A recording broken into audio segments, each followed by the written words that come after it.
Aaron Achille, vous avez préparé un mémoire sur le thème de l'interopérabilité des outils Reno et Atoll dans le cadre de votre diplôme d'ingénieur de conception en génie des télécommunications. Alors, le jury ici vous accorde 5 minutes pour présenter l'essentiel de votre travail en insistant sur votre rapport.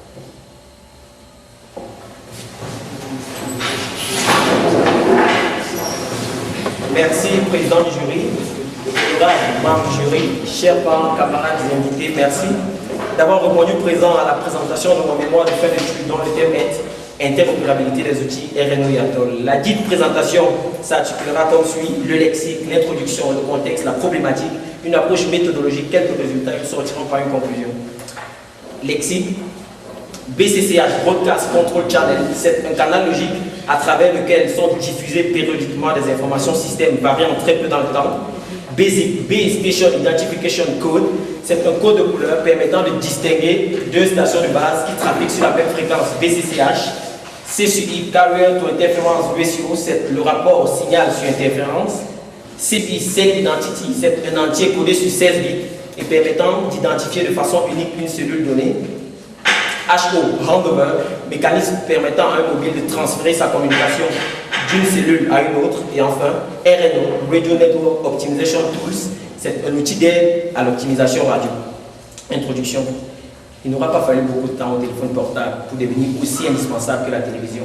Alors, si la téléphonie mobile s'est autant banalisée, c'est vrai, nous reconnaissons des avancées technologiques qui y ont concouru, mais le facteur fondamental fut la cristallisation autour de la norme GSM, Global System for Mobile Communication, qui fut un aboutissement d'un effort soutenu de standardisation mené à l'ETSI. Pour un opérateur de téléphonie mobile, on a deux soucis majeurs: produire un service de qualité à sa clientèle pour éviter que celle-ci n'aille chercher plus ailleurs, et ensuite se déployer efficacement vers les zones de silence pour gagner de nouvelles parts de marché. Ces deux principes induisent des défis techniques cette fois-ci: assurer une bonne qualité de service, ajuster la planification cellulaire et optimiser autant que faire se peut le réseau. C'est fort de ces exigences technologiques que Orange Cameroun, en partenariat avec l'école polytechnique, nous a proposé de concevoir et de réaliser l'interopérabilité des outils Reno et Atoll. Contexte. Nous présenterons d'abord l'architecture du réseau GSM. Dans un réseau GSM, on retrouve la station mobile, c'est l'équipement qui permet à un abonné lambda d'accéder aux services de télécommunication. La BTS, station de base, qui est l'unité de base pour la couverture radio d'un territoire et qui assure les liens radioélectriques avec les stations mobiles. La BSC, contrôleur de stations de base, qui gère une ou plusieurs BTS et assure deux fonctions fondamentales. La fonction de commutation, en ce que les signaux en provenance de plusieurs BTS sont commutés vers une sortie unique. La fonction de relais, car les signaux en destination du centre d'exploitation de maintenance sont acheminés par la BSC.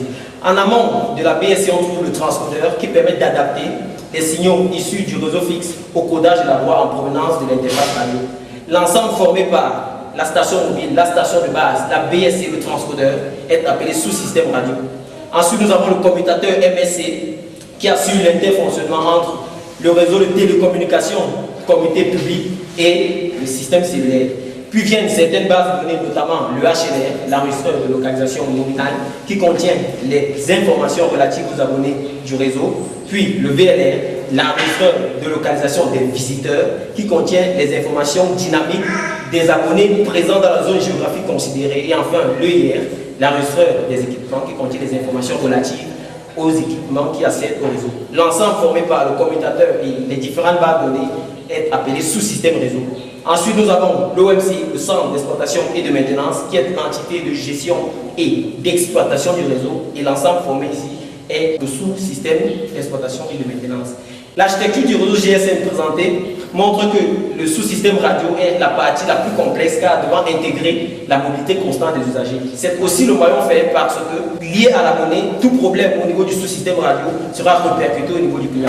Voilà pourquoi Orange Cameroun, par son département radio, est tenu de gérer avec efficacité cette partie de son système. Département radio, nous avons effectué un stage de fin d'études et où on a été en contact avec deux outils dans la gamme variée d'outils logiciels déployés à Orange Cameroun, à savoir Atoll, du constructeur Force, et RNO du constructeur Alcatel. Atoll est un outil de dimensionnement et de planification des réseaux cellulaires pouvant être utilisé tout au long de la vie d'un réseau, c'est-à-dire du design à l'expansion et à l'optimisation.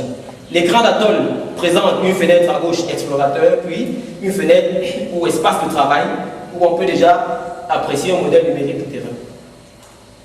Atoll et matrice d'interférence, sous certaines conditions en entrée.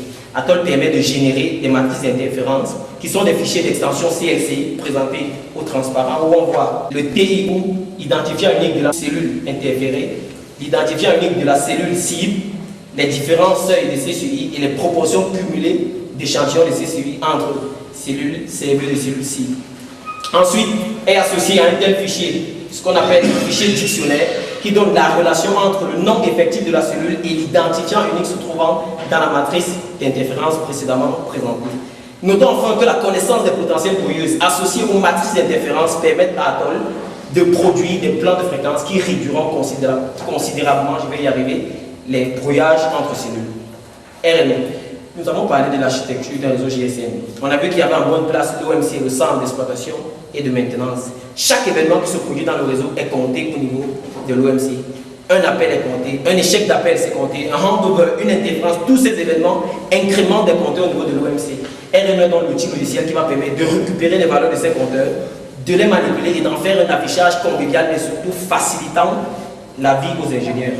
L'écran présente à gauche une fenêtre qui permet de faire la sélection des cellules par type, une autre qui donne les différents types d'indicateurs qu'on aimerait analyser, une fenêtre prévue pour l'affichage graphique et enfin la fenêtre qui donne la possibilité de faire des affichages par tableau.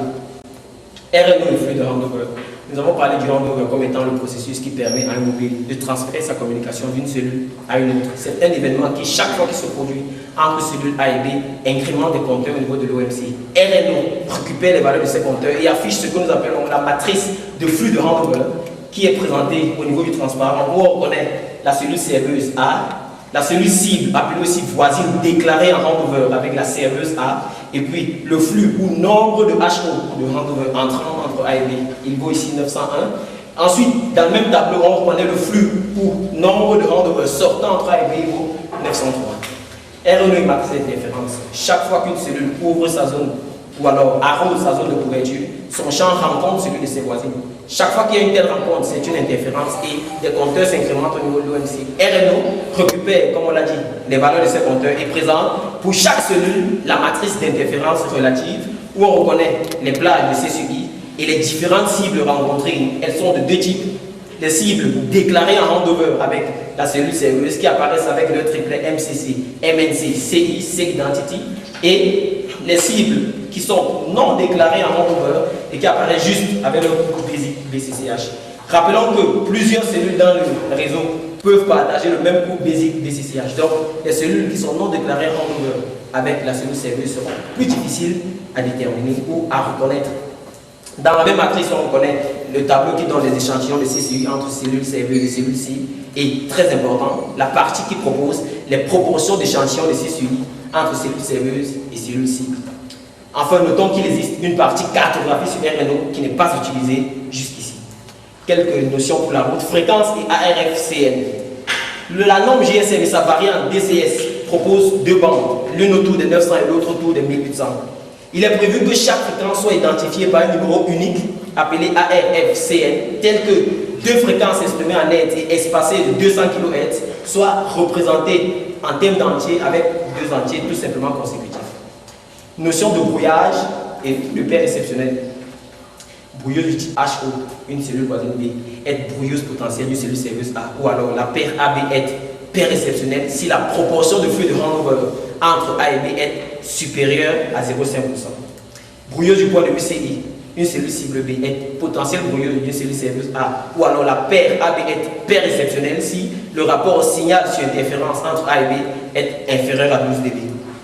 Problématique. Il nous a été demandé à Orange Cameroun de mettre sur pied l'option cartographie de RNO, de détecter les potentiels brouilleuses dans la zone de service d'une cellule donnée en fonction des matrices de handover et des matrices de CCI extraites de RNO et enfin convertir les matrices de CCI extraites de RNO en matrices de CCI compatibles sur Atoll.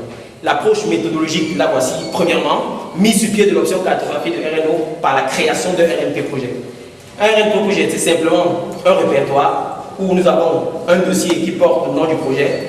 Dans ce dossier, nous avons deux sous-répertoires, l'un BGMaps, l'autre qui portera le nom de la version. Dans BGMaps, on retrouve les cartes d'extension MIF où apparaîtront les cellules lors de l'affichage. Dans le dossier qui porte le nom de la version, nous avons deux dossiers, l'un Self-Design et le deuxième RNO Data. Dans le dossier Self-Design, nous avons trois fichiers obligatoires pour la création d'un RNP Project, tous d'extension COF, CELCOF, HCOF, FRECOF, et le dernier dossier RNO Data qui porte un fichier facultatif, lui, d'extension RNO. La construction maintenant du fichier ou alors du répertoire RNP Project. Premièrement, les cartes, elles seront issues d'Atoll, elles sont d'extension BIF, on l'a dit. Ensuite, la construction des fichiers obligatoires d'extension COF respecte une certaine syntaxe. La première ligne donne le nom du projet. Ensuite, on met le nom de la version, la date de création du RNP Project. La deuxième ligne marque le début effectif du fichier. Sur la troisième ligne, on donne la liste des champs qui constituent le fichier et à partir de la quatrième ligne, c'est les différentes valeurs des champs listés dans l'ordre de venue de ces champs au niveau de la ligne 3. Alors parlons un peu de quelques détails sur les champs en question. D'abord, le fichier CELCOF. Le fichier CELCOF donne les configurations générales sur les cellules. Ces champs sont listés au niveau du transparent. Ils vont du nom de la cellule, la fréquence BCCH utilisée, le CI. Mais surtout, je vous fais remarquer en bonne place les champs relatifs aux positions géographiques de la cellule, sans lesquels il n'y aura aucun affichage de cette cellule au niveau de RNO. Donc ces champs sont fondamentaux pour le fichier CELCOF. Ensuite, où est-ce qu'on va récupérer les valeurs des 10 champs? Une partie sera prise sur Atoll et une autre sur RNO. Vient ensuite ADCOF qui donne la configuration de voisinage entre les cellules. Et toutes les valeurs sont prises sur RNO. Enfin, FRECOF qui donne la configuration relative aux fréquences opérationnelles sur les cellules et toutes ces valeurs seront prises sur RNO. Donc en récapitulant rapidement, on crée le RNP Project, on fabrique des fichiers COF en prenant des informations de part et d'autre, soit de RNO, soit d'Atoll, et puis on récupère les cartes d'extension MIF sous Atoll pour avoir l'affichage graphique, avec l'affichage géographique au niveau de RNO. Détection des potentiels brouilleux d'une cellule donnée par évaluation des proportions de flux de handover et d'échantillons de CSUI. Commençons par la détection du point de vue HO. Nous avons dit que RNO nous propose des matrices de flux de handover qui ont l'aspect suivant, je le rappelle simplement. Si on a donc ces matrices connues, on peut calculer la proportion ou le pourcentage de flux de handover entrant et sortant entre A et B et immédiatement appliquer les conditions suivantes. Si la proportion de flux est inférieure ou égale à 0,5%, on impose ou alors on peut tolérer un écart fréquentiel nul entre la serveuse et la cible. Si la proportion de flux entre A et B est comprise entre 0,5% et 1,5%, l'écart fréquentiel imposé lors de la planification fréquentielle est supérieur ou égal à 1. Si d'aventure la proportion de flux entre A et B est strictement supérieure à 1,5%, l'écart fréquentiel imposé est au moins égal à 2.